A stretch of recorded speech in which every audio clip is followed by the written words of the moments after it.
fighting for their homeland, their freedom, and for democracy. It's picked up by news outlets throughout the world. The New York Times, Life magazine, Time magazine, everyone had the Greek story. Hi, Kylie here, just another Army vet. Welcome to the channel. Today, 28 October, is OXI Day. This video, the story of OXI Day, put out by the Washington OXI Day Foundation, tells the story of why this day is so significant in Greek history as well as World War II history.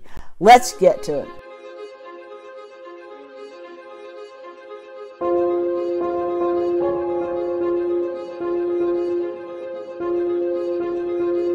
It's beautiful. The purpose of all of these OXI Day activities is to keep America and the world from forgetting and to help put into perspective the virtual evil incarnate in World War II that these people here helped defeat. And we all can imagine what our worlds in post-World War II would have been like had this greatest generation not defeated the Axis forces.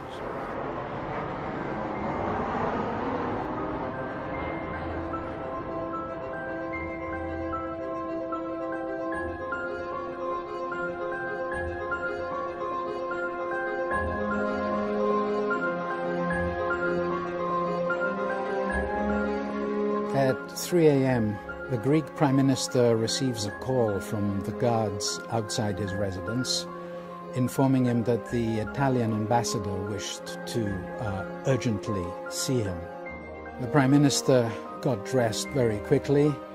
He received the ambassador in his living room. The ambassador read what was basically an ultimatum, requesting that the Italian forces in Albania be given free passage into Greek territory. Free passage? That was essentially a request that Greece surrenders and accepts Italian control. The Greek Prime Minister considered this message and he said, "Ochi, no, this is going to be war."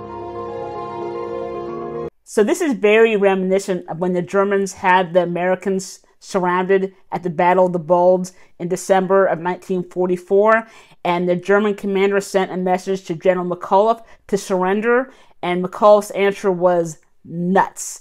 Essentially, this OXI is Greek's version of nuts. Greece today is a very, very tiny country. Think about the Greece of 1940, a very small country.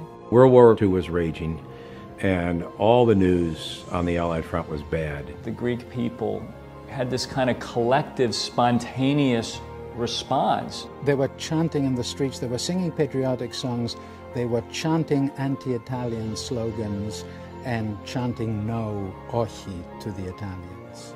Within a few hours, they were crossing the Greek border.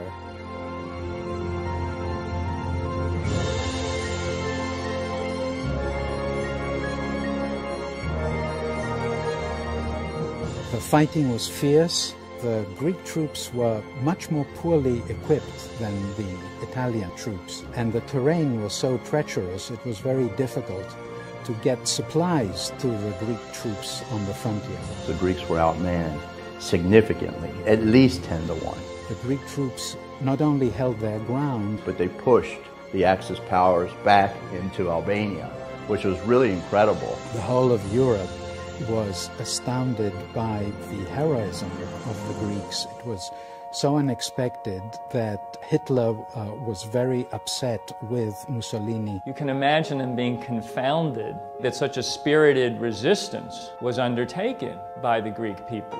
This was the first time that the Axis attack in Europe faced this reaction. People were determined not to let the Axis forces take over Europe because they believed in freedom and democracy. That was really the first good news that happened in the early days of World War II, and psychologically it was extremely important. The narrative became one of the quintessential David and Goliath story.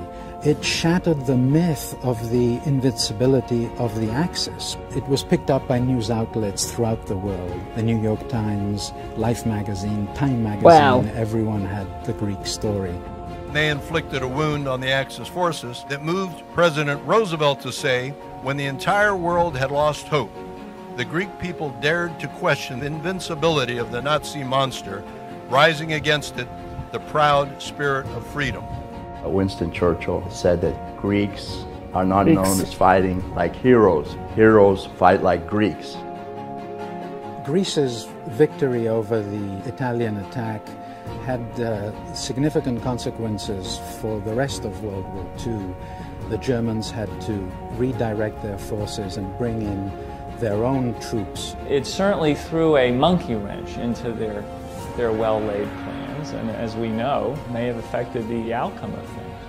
If there had not been the virtue and courage of the Greeks, we do not know which outcome of World War II would have been.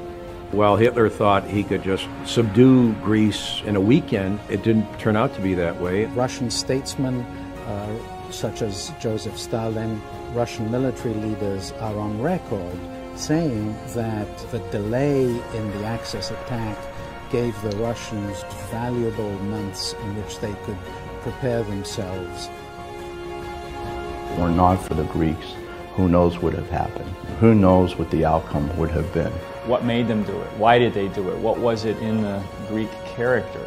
The Greek people instantly came together. They united as one in one voice. The reason for that was that they were fighting for their homeland, their freedom, and for democracy. I think that the example of the Greeks standing up to Hitler, to Mussolini, to the Axis power is really inspirational. Not just to modern-day Greeks, but to people of all nations who cherish freedom and liberty and democratic principles can look to be inspired.